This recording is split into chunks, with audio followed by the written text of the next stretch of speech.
So the Gospels are narrations of Jesus when he was preaching. And that's the part in the Bible where Jesus talks and you get to hear like what Jesus says. And every every gospel has a person that narrates it.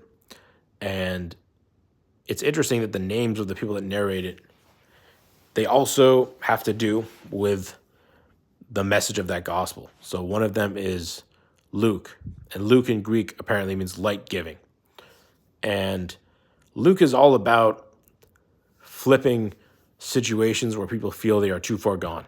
So there's a saying called the parable of the prodigal son.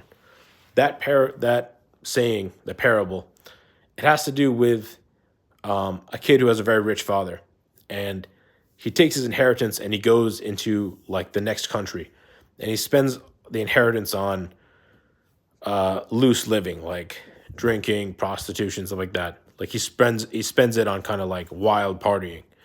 Then he sort of squanders he wastes all the inheritance that way. To the point where he becomes poor and he starts working for people over there, but he doesn't have enough to eat.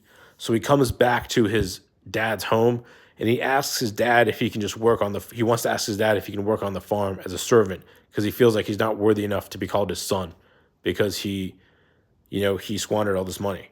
And then when his dad sees him coming up, he comes and he like hugs him and he throws a party for him. Because he says, "Oh, like my son was dead, but now he's alive," right? And the point of that is sort of like, and then there's this other guy who's his brother, and that guy looks at him and he says, "Hey, like I never did anything wrong. How come this guy gets the party when he did something wrong and I didn't? I don't get any party." And his dad says, like he was dead and now he's alive, so it's right for us to celebrate.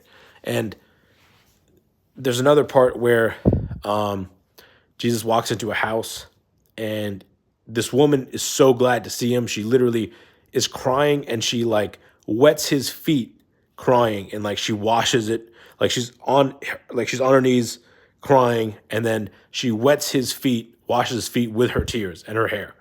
Like whereas his friend, his disciple who's there, he just kind of says hi.